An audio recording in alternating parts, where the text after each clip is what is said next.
colisión del Pantera Neri. Gancho. Cuidado. En la esquina del infierno. Kapag tinalo ni John Rael Casimero si Luis Neri, possible na ba ang Inoue fight? Paano kung mangyari talaga? Paano kung matalo ni John Rael Casimero si Luis Neri? Posible bang bumalik ang usapan para sa pinakahihintay na laban kontra kay Naoya Inoue? Isipin mo ito. Si John Rael Casimero, ang boxer na unti-unting nawala sa usapan ng world boxing.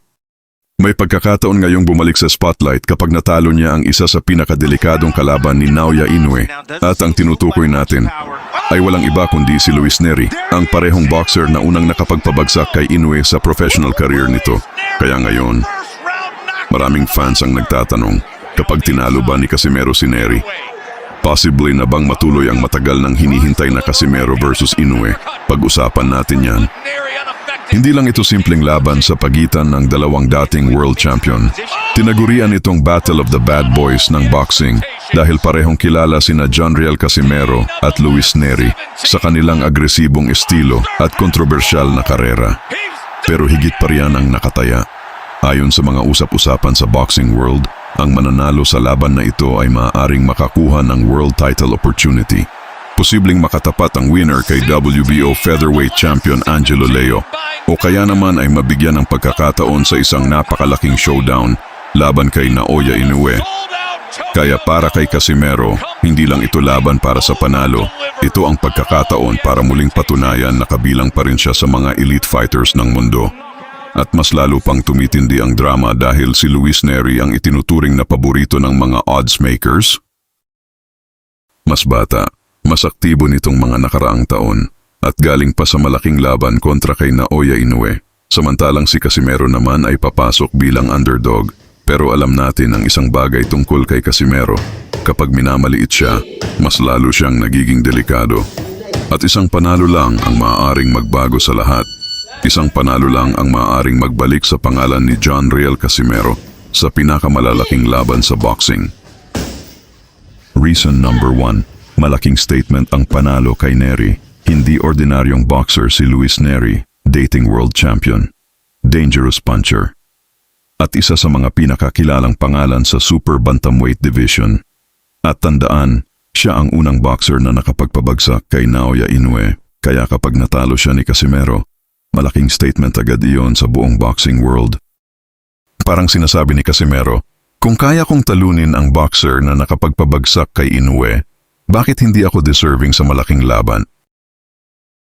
Reason number 2. Posibleng makapasok si Casimero sa The Ring Top Rankings. Sa ngayon, wala pa si Casimero sa official top 10 ng The Ring Rankings sa 122-pound division. Pero kapag convincing ang panalo niya kay Neri, especially kung dominant performance or knockout, posible siyang makapasok agad sa top 10 at may chance pa siyang umakyat sa around number 5 hanggang number 7 ranking. At alam natin sa boxing, kapag nasa The Ring Rankings ka, ibig sabihin recognize ka bilang isa sa pinakamagagaling sa division. Mas mahirap ka nang baliwalain ng champions at promoters. Reason number 3, may unfinished business. Sila ni Inoue, matagal nang hinihintay ng fans ang laban na ito. Noong 2020, muntik nang matuloy ang Casimero versus Inoue. Pero dahil sa pandemic at iba pang problema, hindi ito natuloy. At hanggang ngayon, marami pa ring boxing fans ang curious kung ano talaga ang mangyayari kapag nagharap ang explosive power ni Casimero at technical precision ni Inoue. Isa ito sa mga laban na hanggang ngayon ay pinag-uusapan pa rin. Reason number 4. Delikado ang style ni Casimero. Hindi madaling basahin si Casimero. Awkward gumalaw.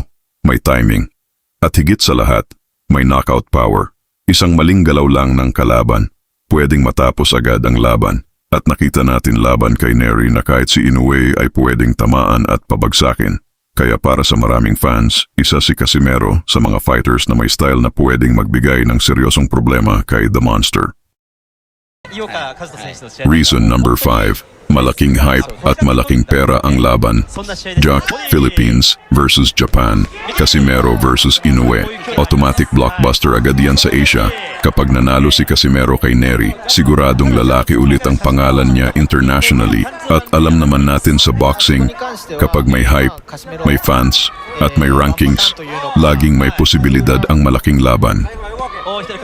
Kaya mga kaboxing, kapag tinalo ba ni John Riel Casimero si Luis Neri, deserve na ba niya ang laban kontra kay Naoya Inoue? At kung mangyari talaga ang laban, may chance bang ma-upset si The Monster? Comment nyo sa baba ang prediction nyo at huwag kalimutang mag-like, subscribe at pindutin ang notification bell para sa mas marami pang boxing updates. Comes back. Di pa kayo nakasubscribe sa munting channel ko, mag-like, nag-subscribe, at pindutin ang notification bell para maging updated kayo sa bagong video upload ko. God bless.